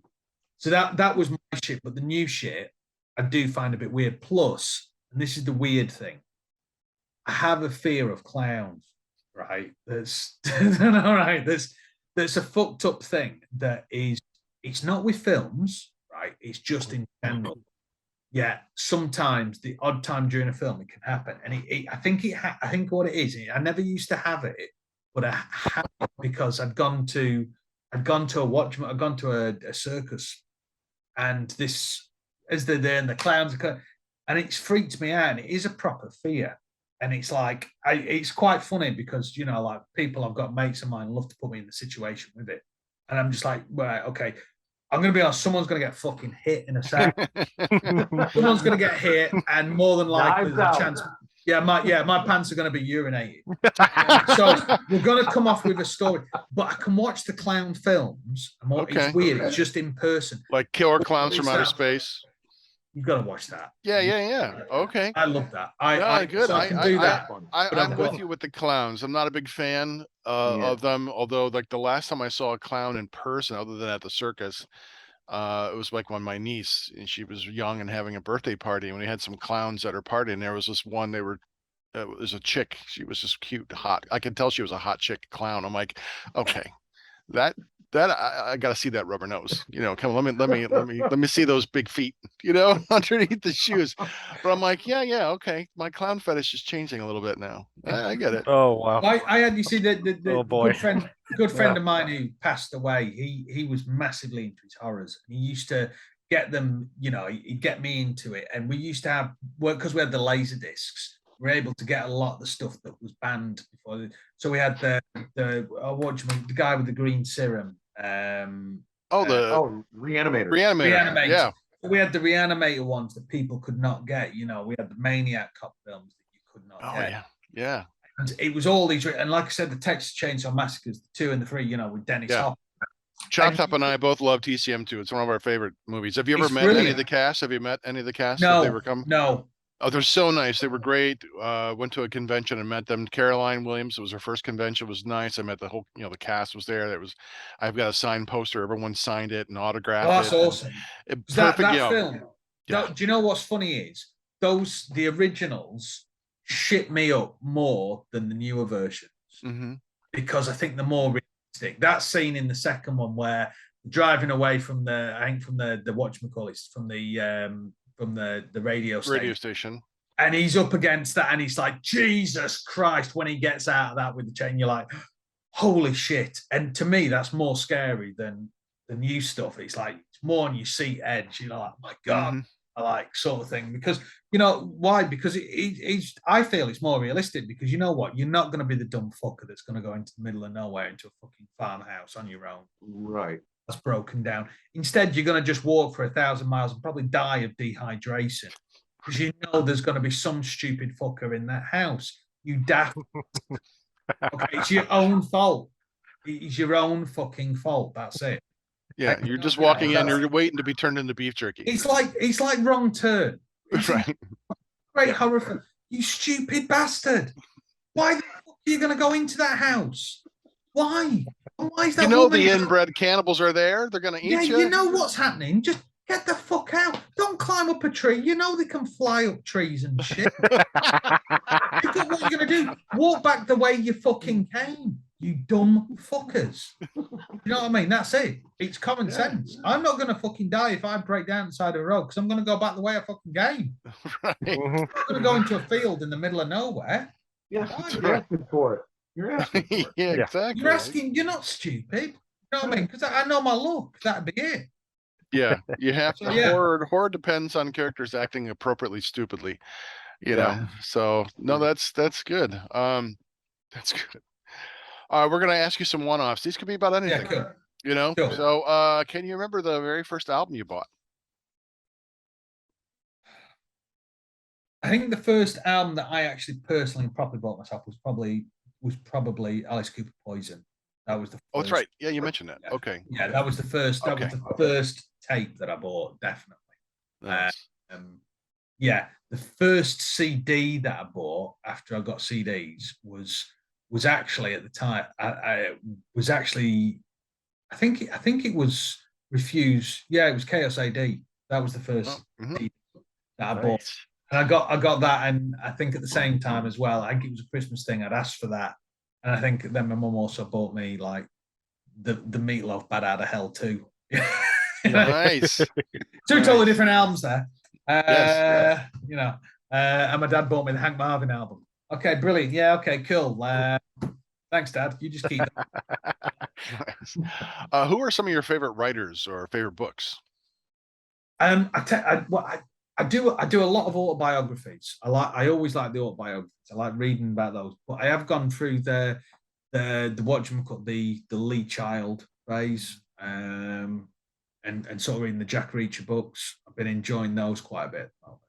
Found those have been sort of I've not for years I've not read normal. I've always read autobiographies. That's it, because I just love them. You like read you kept, and the wife made me read some, I won't say normal books, but she said, listen, just go back to read. And her family are big readers, and so I got sort of pushed down the Jack Reacher route. And you know what? It was like one of those books that you can't put down. Once you get one of the good ones, you cannot put them down. And so I've been enjoying sort of doing that and reading those when I get a chance to do. So that's my thing. The one thing that I've never done for years, I did read before it happened TV show. I did read the Dexter books, and I enjoyed those a lot. And I think that was part of the reason that I struggled with the show as much as, because the books I felt were better than the show, sort of thing. Yeah. And it took me watching Dexter twice to appreciate it compared to the books, because the books they were like, wow, because they were out so far before the TV show, really. So, Yeah. so Yeah, that rarely goes well when you get into a book series first and then they turn it into a movie or a TV show. It hardly ever works well, you know. And that's the thing, isn't it? You know, the thing was, it was that I saw the Jack Reacher film before I read the books, and do you know what? Tom Cruise, you know what? He's done some great films that I like. Even though my wife will not admit that Vanilla Sky is one of the greatest films ever. We'll leave that. That was the first film we ever watched together. That obviously didn't mean anything to her, so she said At least you didn't piss your pants, though. No, exactly. Yeah, you got that going for you. Yeah. But I remember everyone going on about this. I was like, he's not as tall. He's not. I think it's a fucking good film. I didn't get it until I read the books. And then when you read the book, and that book is one book where the description of him and how he is and you get it and you go, you know what? I don't think those films should be called Jack Reacher. I think it should be, Bob the Builder, Jack can't reach. Yeah. Right? Yeah. And then when the Jack Reacher TV series came out, you were like, that guy there, to me, is exactly what I was reading in those books. How he works, how he does stuff, how he does that, how he looks, how he does. And that's the one thing that I'll say totally. And that's what, and I think the Dexter thing, again, I think they got the right guy. I just think that it was one of those ones that you would just try and transition from the book to the TV series. And it was like, I don't know if it is quite, and it took me a couple of attempts. Now I do appreciate it a lot more, but I always preferred the books to begin with. All right. Better thing. Okay. Outside of music, do you have any hobbies? And if so, what are they? Yeah, well, I'm a massive film fan. I love my films. Music's a big part with me. CD obsessed in my box room. I love reading, and I missed it. And I've got back into it, the gym again. So I've been enjoying that. Those are my things. To be honest, the music thing's like 24/7 with me. Where if I'm traveling for work, I've got my albums in the car. I'm home, I've got this. Or if I'm reading the latest classic rock and that, so everything's always sort of centered around that. And so anything out of that, but I have my wife who, like I said, she's an amazing woman. She gets me to go out the norm for stuff, and she'll force me to appreciate other things, where she'll take us to the theater and things like that, where it's like, okay, fine, I'll go to the fucking theater. She always knows that I'm probably going to do something stupid like fall asleep or some shit. But you know what? She opens up my eyes to a lot of things out of the norm for me, sort of thing, which I appreciate and do that. So yeah, so that's it. As much as what I can do out of that. I'd love to. The one thing that I'd love to do, but I haven't done, is I'd love to be a lot better at DIY, be able to do that as a thing. But I'm shit. I'm so shit that I try and make a point by trying to do something that I'm going to attempt to do and make it worse. So I'd either like to do that or like to get better on cars as a mechanic. That'd be something I'd love to do as a thing. I pretend that I can sort of do it to a point where I can fill a car up. That's it. So that is going to be one of my next life goals. That is going to be something where I'm going to go, no, we don't need to take it to the garage. I'm going to do it myself. And probably make it worse, and then we're going to start riding bikes. Yeah, exactly. Nice, nice. All right, Daniel, we got a game that we like to call Blast Beats. I'm going to ask you a simple choice question, and you answer as quickly as possible. All Sure. right. Okay. Hot dog or hamburger? Hot dog. Favorite pizza topping? Pepperoni. Paperback or Kindle? Paper. PC or Apple? Apple. Favorite streaming service? Don't use it. Favorite ice cream flavor? Chocolate. Dog or cat? Dog. Avengers or Justice League? Avengers. Star Trek or Star Wars? Star Wars. Bigfoot or Loch Ness Monster? Loch Ness Monster. Dracula or Frankenstein? Frankenstein. How do you like your steak cooked? Fucking cremated. Favorite sport? Boxing. Favorite movie snack? It's got to be popcorn. Favorite subject in school? I remember. Okay. Your least favorite Yeah. subject in school? Least favorite would definitely have to be religious studies. All right. Your favorite board game? Hero Quest. Spielberg or Tarantino? Spielberg. Your favorite Christmas gift? For myself. Yeah, that you ever received. Yeah. Yeah. It's got to be a chocolate orange. Oh, okay. Your celebrity crush? Yeah, your wife's not here, so it's okay. She won't hear. She won't watch the episode. That's good. I know she won't. Yeah. She won't. After what I said last time, it's got to be I'd go with Elijah Dushku. Oh, wrong turn. You could talk about wrong turn. There Right. you go. Yeah. Yeah. She's a honey. Just two more. The best concert you've ever attended. It definitely was Kit Winger. All right. And your favorite line from This Is Spinal Tap. Can you hear it ringing? Nice, nice. Yeah. All right. We've got another game. This one's called The Hot Seat. All right. So I'm going to name a band, and you're going to tell me your favorite album by that band. Okay, cool. I'm going to bypass the Black Sabbath because you don't like Black Sabbath anymore, and that's all right. Okay, so we'll start with Judas Priest.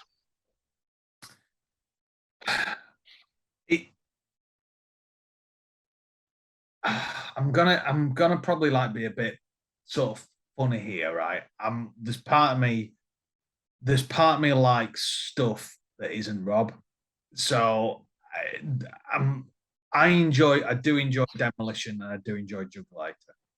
And then They're great albums. I like those a lot. Yeah. They're two misunderstood albums, especially Juggulator. But if you're gonna go, Painkiller, to me, it's got a couple of good songs on it. It's nothing, but the album that I've been playing a lot, and I've only started playing it the other week. I got the Rob Halford book for my birthday, and I was like, you know what? There was a couple of albums that I'd not listened to, and I had Nostradamus that I'd had for ages that I played once that I thought this was shit. It Yeah, is same. good. Right. And then there was the second album that they released after they got back together, which I've just bought a copy of because I realized I didn't have it. Redeemer of Souls. Yeah, Redeemer of Souls. Now, the album that I've been playing at the moment, I've really got into, has been Nostradamus, which I was like, you play it, first time play, you go, this is shit. This is shit. This is enough. I'm not joking. I bought the limited edition. It was like 30 quid. Oh my God, this is, a beautiful book. It's been on the top shelf for about 10 years, right? The other day, the dust has actually marked the fucking. It's like it hasn't. You couldn't just clean it. It was like, and I've had it on about 6-7 times. And you know what? It isn't a bad album, but it's not a Priest album. Right. Yeah. It's like the Guns N' Roses album, the what Chinese Democracy. I love that album, not Guns N' Roses. That it's like that's what I personally feel. I feel that is, but I've been listening to that the most. I'd say probably I'd probably say it's the Ripper stuff that I listen to the most, and also the last album. I found the last album's been I've had that on a few times recently, and it's not bad. It's not, oh my God, amazing, but I just feel the Ripper albums are, again, misunderstood albums. And I think they're really, really good albums. Those. But Nice. All I right. actually prefer Halford's stuff, solo stuff, to Priest. Yeah, there's some good stuff there. Yeah. Okay, Scorpions. I'd say watch. Oh God, what was the album? What was that one? And I had it on the other day. The concept album they did with Desmond Child. Come on, Chop. You know you're the savant. The one with Desmond Child that they did. Scorpions concept Wasn't album.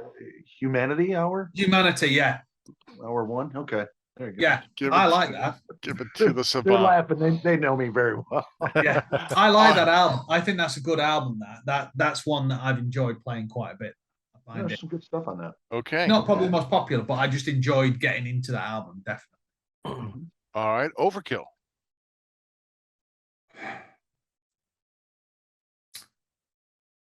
It would probably be the one oh God, what was it? The one with Necro. Oh God, what is it? Necroshine.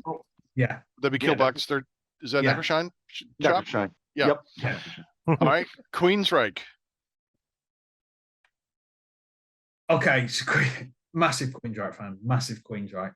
The album that probably I listened to the most. What was the one after Promised Land? I can never remember the name. Here in the Oh, Now Here Frontier. in the now. Yeah.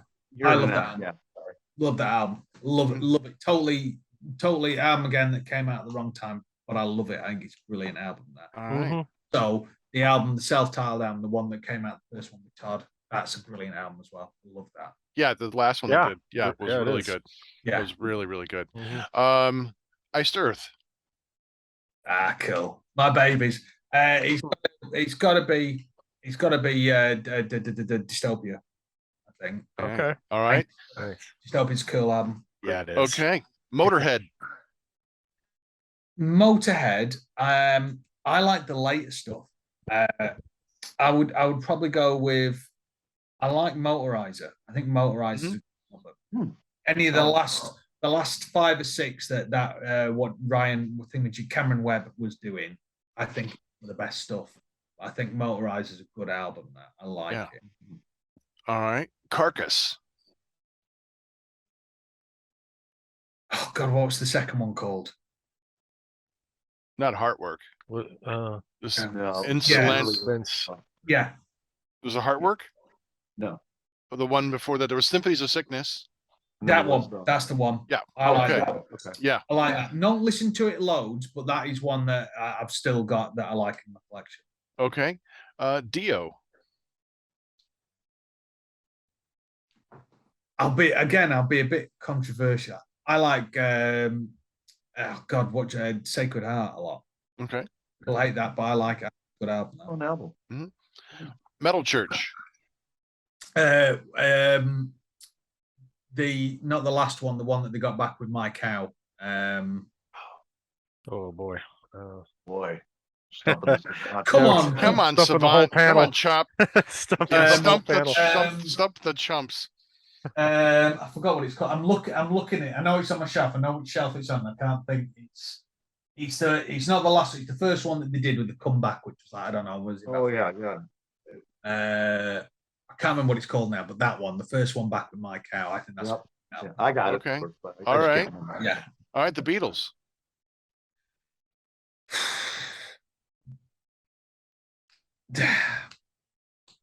I do listen. I don't listen. It would have to be because I used to overplay. It would probably be Hard Day's Night. Okay. Just a few more. Rush. Yeah. I'm not a Rush fan and don't own a Rush. Okay, we're done. fan. It's been I'm nice sorry. talking with you, Daniel. Right. This is a really bad thing, right? So I have one of my best friends. He is like a Rush fan, right? And he was like, I'm going to give you, and he lent it to me. I didn't get it. Did not get it at all. What album did he give you? He gave me he gave me about 3 or 4. He gave me the Tom Sawyer one. Okay, Oh, Moving okay. Pictures. Yeah, he gave me the last one they'd released as well. Oh, Clockwork Angels. And there was a metal album, like not a metal album, but quite a rock album that they did. Probably Counterparts. Yeah, Counterparts. Oh, yeah. And I was like, okay. And then he made me watch that last documentary they did. Oh, yeah. last- On the lighted And I- stage. Yeah. And I loved that. I watched that about 3 or 4 And I got it from the fan point of view and like the obsession, because perhaps like I've done the same for like bands that you've kept clippings from. And Sure. God, I remember, like seriously, I remember Guns N' Roses. I had bootlegs galore, your tapes, what you want. I went back to it and I don't know why, but I'm still struggling to get into it. That's So okay. There's still time. There's still time. There is. I apologize. It's, All rushed all the time. That's right. It's okay. It's okay. We're working through our deep dive in Rush, so you can go back and check out some of our episodes. But no, I get it. Okay, just a few more. Opeth. I would have to say probably Damnation. Oh, great album. Great album. King Diamond. Definitely Abigail. Iron Maiden. Again, be controversial again. To me, it would probably be No Prayer for Dying. Okay. Interesting. Yeah, that's an interesting choice. Yeah. Yeah, you don't follow the general consensus. No, I like, right. So the three albums I used to have in the car were always used to have Seventh Son in, always used to have Somewhere in Time. And then I got the No Prayer for Dying and got the whatchamacallit, got the other one. Fear of the Dark. Fear of the Dark. And the thing I like about Fear of the Dark and No Prayer for Dying. Now Weekend Warrior, right? You don't like that. Tell me if you don't like that. Nobody likes that song. I'll actually give another one as well, because there's two. I like those two because they're very raw sounding albums, right? And that's what. I like Matter of Life and Death as well. Oh, that is one of my favorite. Yeah, Maiden we're albums. fans of that one. Underrated. Yeah. I remember when it came out, and I was like, and you heard the single. What was the Benjamin single? And it was like brilliant. Right, you got the album, and I got the album. I was like, and I went on that tour, and they played the full album, and I was like, all right, okay, because you know you're always gonna get the classics that you want to hear. And they hadn't done those. Instead, they'd done this full album. And then I was doing a long trip, and the CD player in my car basically jammed. I've got that CD in. So for 8 hours, I had to have that album. I'd got my coffee, I got my cigarettes, and I've got 8 hours of Matter Life. And you know what? Afterwards, I was like, I get it. You were bludgeoned into submission. I was like, they wanted to do a prog album. And I got it. And I think that's what they've done. I think it's a brilliant album. I think it's a prog album that they've done. And it's the same. And it's the same with, because my friend's playing his band, Blaze Bayley. 2 Blaze Bayley albums. Again, you could put them together to make one good album. But I think that there is some shit on both but I think they're both 2 albums. Like I said, you could do them, but they are good, and they are again a bit misunderstood sort of thing, sort of thing. And I did appreciate that phase of them as well, definitely. All right. Cool. We'll just got I've made up there from the Rush comment. No, you're fine. You're fine. We'll let okay that to be wrong, slide Daniel. this time. It's all right. That's why we ended up calling this the hot seat, because anytime we mention a band that somebody doesn't know, they feel really bad about it. They are always apologetic and like, yeah, it's okay. It's all good. We don't know every band. So. No, right. We're just throwing them out there. Well, Chop Top does, but yeah, he's not normal people. Okay, Slayer. Again, I'd probably sort of be a bit more controversial. I like Christ Illusion. I think Christ Illusion. Okay. I think it was good. I like the last album as well. Repentless. Repentless. I liked Repentless. Yeah. I thought that was a good With album. Gary Holt playing guitar. Yeah, I thought that and Christ Illusion were good. Don't get me wrong, Rain of Blood, Angel, all that old stuff cool, but I just really appreciated that stuff. Sure. All right, and the last one, Dreadbull's favorite band, Kiss. I would have to go with Asylum. Oh, okay. That's an interesting choice. All right. Wow. Ooh. Yeah. I would have to go. I would have to go with Asylum, because Kiss were one of these. I've got an Ace Frehley like custom Les Paul that I wanted, and everyone's got, oh my God, are you a Kiss fan? And I'm like, no. Cool guitar. That was, and I liked their 80s phase, and I think I understood that because I was growing up and around that more than the other stuff. Yeah. Also, the other album I like theirs. I like Carnival of Souls as well. That's Kiss and Chains. Kiss doing grunge. Yes, I Right. think that's quite a good album. That There because are again, some good songs on it, but it is such Yeah. a rip off of Alice in Chains. It's not even funny. no, You know? no, Yeah, it's like they should be sued. Like the song "Rain." Come on, Paul. Come on. yeah, Do and also your goddamn Revenge as well. Folgers commercial and get out of here. I like that. Don't get me wrong, but I also think like Psycho Circus. That's great. Yeah. But again, the album that I quite liked, the others didn't, was I quite like The Elder. Music from The Elder. Oh, Elder's got some good tracks on it. It needs to be remixed. Yes. Those drums are so buried, and you finally Yeah. hear, Eric Carr playing good double bass drums, and some of the tracks are really great. Yeah. It just some of them are horrible, Yes. completely shit, but yeah, there's some good stuff on there. So, all right, we got our last game we're gonna play with you. Cool. This is called Name That Festival. All right, Promethium is playing a festival with 2 other artists. I'm going to spin the wheel of mystery to find these other bands. Then I'd like you to name the festival that you're all playing at. So I'm gonna share my screen here. Let's see, we're gonna share. Bring up the big wheel. Bring up the wheel of mystery. Can you see it, Daniel? Yeah. All right, here we go. Okay, so Promethium is playing with these 2 bands. Let's see. The first one is. I mean, there's Billy Joel. It could be Billy almost. Joel. Oh, looks like the Eurythmics. Oh, nice. Okay, Eurythmics and Interesting.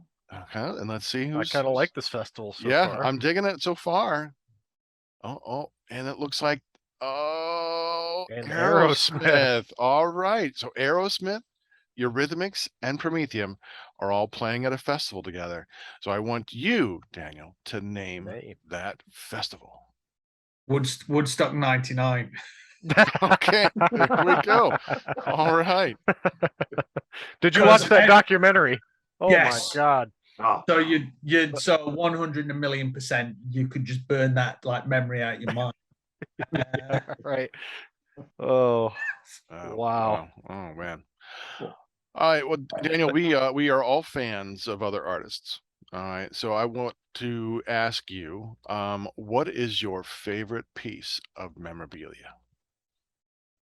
Favorite piece of memorabilia. I'd have to say that I've got myself. Yeah. I'd probably say the coolest thing that I've got. I used to get stuff signed by everyone all the time and stuff like that, and I've got some cool. I've got an awesome picture of me and Don Dokken, which a lot of people would say needs to be burned, but it means a lot. I've got that. He was more impressed, I think, at the girl I was with at the time, and that's one of the pictures where he's just looking at her tits. Is that I was like, "Can we just have a picture, just us? Is that all right?" Are you sure he's looking at hers and not yours? Yeah, I know. I've got 2 things. I've got the both Jeff Waters out of Annihilator. I've got one of his picks from a gig. I've got 2 picks from a gig. One that a friend gave me and one that I managed to get myself. And then also I've got one of his guitars, and having one of his guitars I was able to get, that's probably knowing that I've done an album with it and I'm going to do another album with it, and it's the coolest guitar in the world, and it means the most to me, that, to be honest, the fact that I actually own it. And to be honest, he was a dickhead to get rid of it because he's that fucking good a guitar. He has made a couple of comments here and there about liking it back, but it ain't happening. having that piece and being able to record an album and having it on the album and knowing that you're recording an album with your hero's guitar is one of the coolest things ever in my eyes. Totally Nice. cool. And you know what, honestly, right, seriously, if anything ever happens as a fire at the house, I get saved before my family. And they know that. I'm telling you, you have to make your own way out because I'm getting them. There's a lot of doors, several windows. You can find one. Yeah, that was it. That was the big thing. Yeah, these aren't going to save themselves. Daddy's got to carry them. Exactly. That's it. Decent. I didn't even want kids. That's right. We can make more. So that more than like I said, that's a dream come true to me. Totally. Nice. Oh, that's Excellent. great. So we know you got a new album coming out, but what are the rest of your plans for 2022, 2023? Are you planning on So we've got- doing a tour? Are there any hope at all of Promethium like coming to the States? No, do you know what? There was a few years ago. There was something we're going to do then, but it's the cost now, and it's the cost of.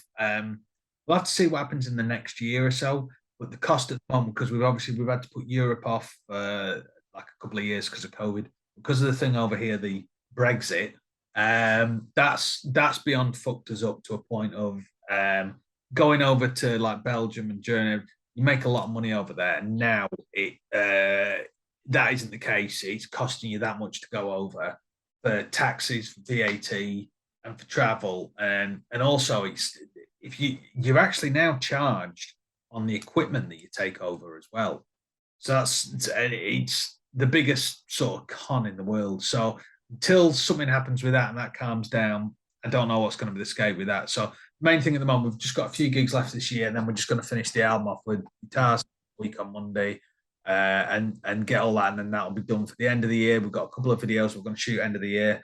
Next year, we've got quite a few UK festivals we're on. We're just finishing off the rest of the gigs. So we've got a busy year with that, and then we've got like about four music videos. The rest are like normal videos, and the new album coming out. So we've got quite a bit. So that's the main thing. You doing a video for Knives Out? Don't know yet. We're definitely. I think there could be. I think Yeah. because we did talk about that and something different. Yeah, that could be Yeah. fun. No girlfriends were hurt in this video.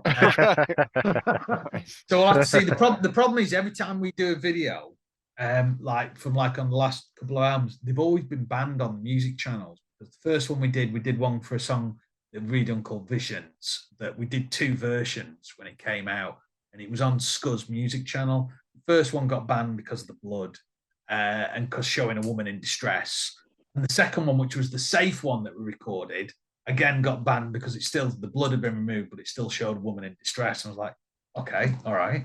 Oh, wow. It's like Spinal Tap's album, Smell the Glove. Yeah, Right. and I got it. Right. There's So a we've gotta fine do line something between that's more sexy and sexist. Yeah. Right.